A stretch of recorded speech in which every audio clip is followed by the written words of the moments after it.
Это программа «Актуальное интервью», в студии Марфирина Алексеева. Приветствую.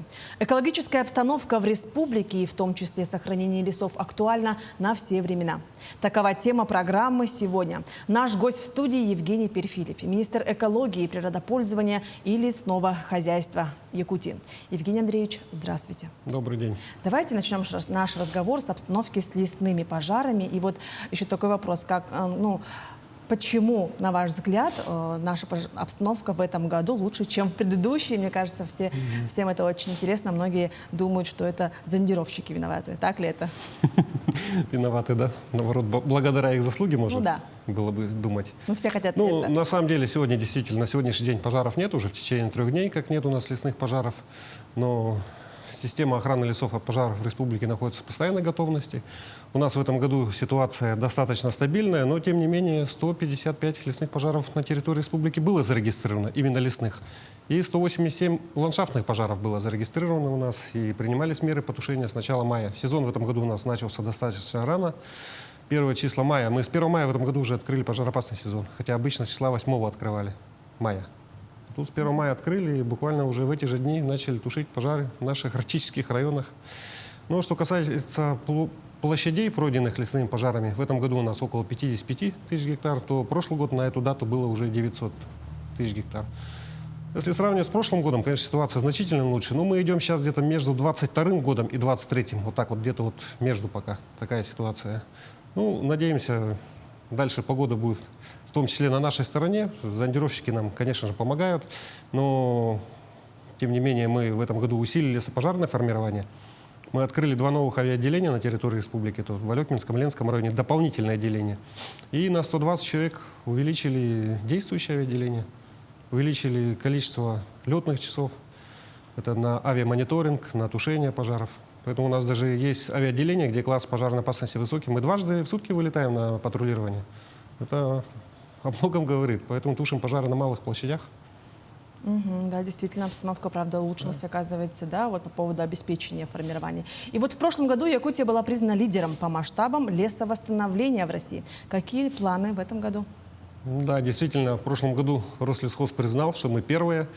Хотя везде было озвучено топ-5, но на итоговом совещании все-таки нас торжественно глава Рослесхоза озвучил, что Якутия на 1-м месте. У нас было восстановлено около 204 тысяч гектар леса. Это, по сути, вот эти площади переведены в покрытую площадь. Увеличение лесного фонда в части насаждений на 204 тысячи гектар. Это как и естественное лесовосстановление, которое благодаря работе лесничих на местах, на территориях наших, у нас вот на территории республики 25 лесничеств, вот они работают в этом направлении. Это по нацпроекту «Экология» у нас работает наше подведомственное учреждение ГАО «Якутлесресурс», которое занимается содействием. Они около 2000 гектар восстановили. И наши арендаторы, недропользователи, природопользователи, которые в рамках компенсационного лесовосстановления около 7 тысяч гектар восстановили. Поэтому показатели большие. И также это заслуга тех, кто выращивает этот посадочный материал.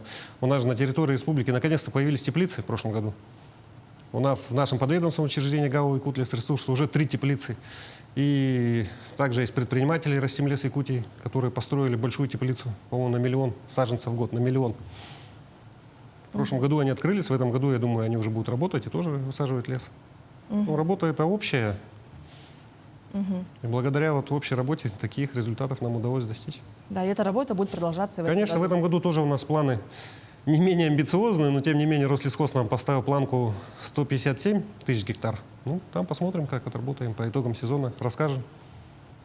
И вот продолжая тему сохранения лесов, не могу обойти стороной тему рубки леса в верховьях Амги. И как известно, недавно арбитражные суды в Чите и в Иркутске поддержали расторжение договора с Ангара. Вот ваш комментарий по этому поводу. Действительно, такие арендаторы у нас были, Ангара и Вудланд, но они не исполняли свои обязательства в части лесопожарного обустройства арендованных участков. Минеральные полосы, минерализированные полосы, противопожарные разрывы, знаки информационные, и много других моментов, которые не исполнялись в установленные законом сроки и договором сроки. Но Министерство экологии подало на них в суд, и решением суда мы их обязали провести эти мероприятия, но даже решение суда было не исполнено, и мы подали уже на расторжение этих договоров. Поэтому на данный момент эти договора оба расторгнуты. Большой вклад, да, в положительный исход дела внесли, конечно, общественники. Какая работа Министерства с неравнодушными якутянами проводится у нас в республике?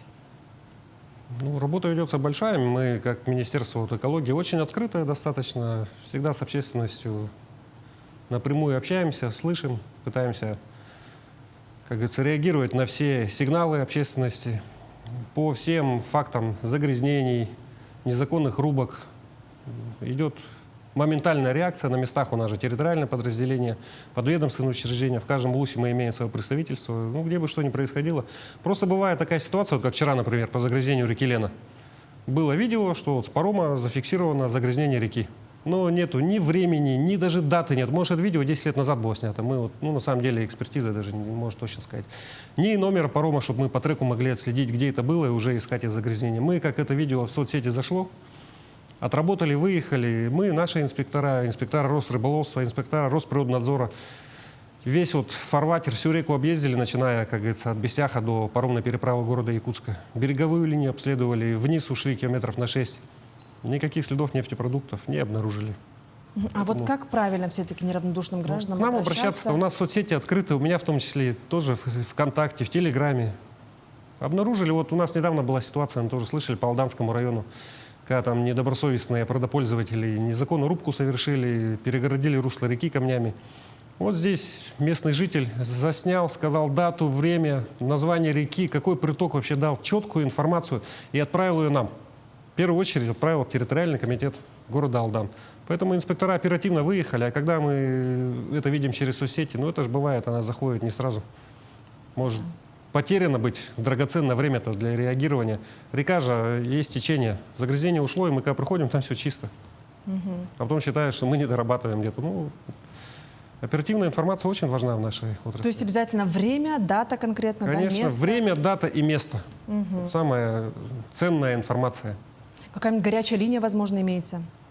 Ну, я говорю, у нас соцсети все открытые, поэтому там все ждем. Горячая линия у нас по лесным пожарам есть. Даже телефон, по-моему, помню. 8 800 194 20. Это горячая линия авиалесохраны. О всех лесных пожарах нужно сразу же сообщать по этому телефону. Ну, либо нашу региональную диспетчерскую службу. Вот в АГИСе везде вся информация имеется. И вот, насколько мы знаем, недропользователи оплачивают так называемые зеленые платежи, да, за негативное воздействие на окружающую среду. Давайте немножко объясним нашим зрителям, что это такое и куда же направляются средства. Ну, действительно, у нас появился с сентября 2022 года, да, такой механизм, как 23-го, как зеленые платежи. Это, получается, все вот экологические налоги, ну, НВОЗ, штрафы, иски, ну, не только недропользователи, и те, кто совершает определенное правонарушение, нарушая природоохранное законодательство, оплачивая штраф, он идет, так скажем, в нашу кубышку, так называемые, как вы сказали, зеленые платежи, да, это природоохранные платежи. Мы формируем совместно с органами местного самоуправления, там, знаете, 60% идет бюджет муниципального района и 40% бюджет республики. И мы вот совместно с органами местного самоуправления районов формируем план природоохранных мероприятий.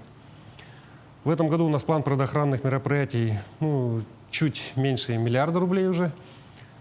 И согласовываем с Минприроды России и дальше реализовываем. В прошлом году больше 223 свалки ликвидировали за эти деньги. Закупили технику лесопожарную, технику для охраны наших особо охраняемых природных территорий. Строим кордоны. Много мероприятий проводим. Оздоровление водных объектов также ведем. Расчистку русел рек. И большой интерес общественности вот в этом году вызвал проект «Полет стерхов». Немножко подробнее об этом проекте и как продвигается работа.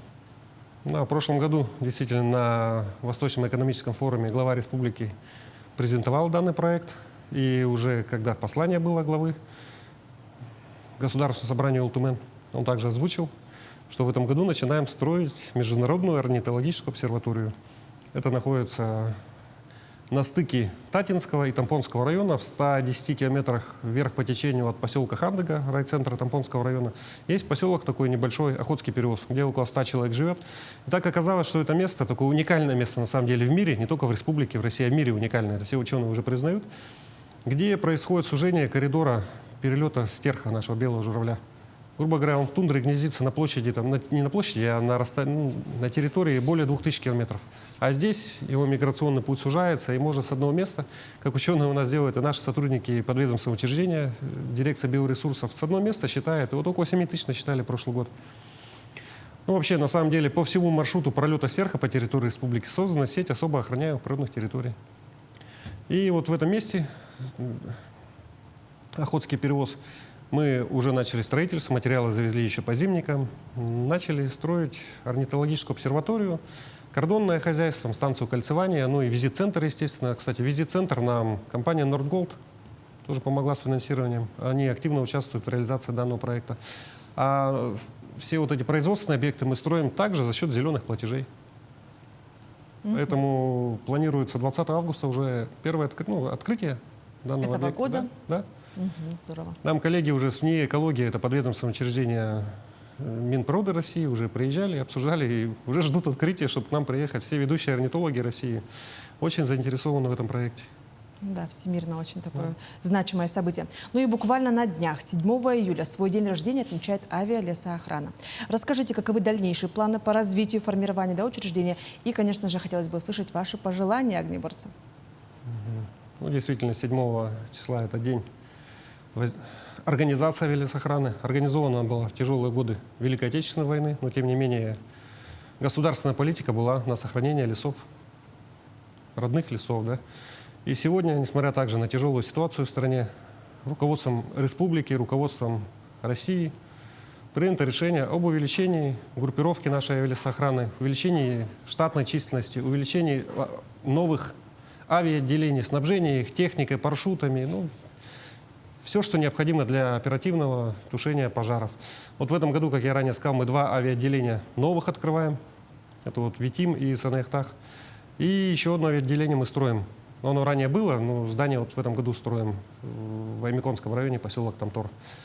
На следующий год у нас планы. Мы заходим в Арктику, уже плотно ведем работу с главами, с населением Среднеколымского, Жиганского районов. Это план 26 года. Ну и 27 год, это Абыйский район, поселок Белая гора. Также уже работу начинаем. Участки подыскиваем, людей потихоньку подготавливаем. Кто у нас будет работать, кого-то уже на обучение направляем. Поэтому у авиалесоохраны перспективы большие. У нас крупнейшая база в стране. У нас так и называется Якутская база авиационной охраны лесов от пожаров. У нас самое крупное учреждение в России, уже более 1000 человек. Поэтому учреждению нашему родному, как говорится, желаю только удачи, чтобы все всегда приземлялись мягко, пожары все тушили своевременно. И была у нас хорошая оперативность, и мы все с вами дышали чистым воздухом, леса наши были под надежной охраной. Ну что ж, Евгений Андреевич, спасибо, что вы уделили время и ответили на наши вопросы. А я напомню, что это была программа «Актуальное интервью». До встречи в эфире.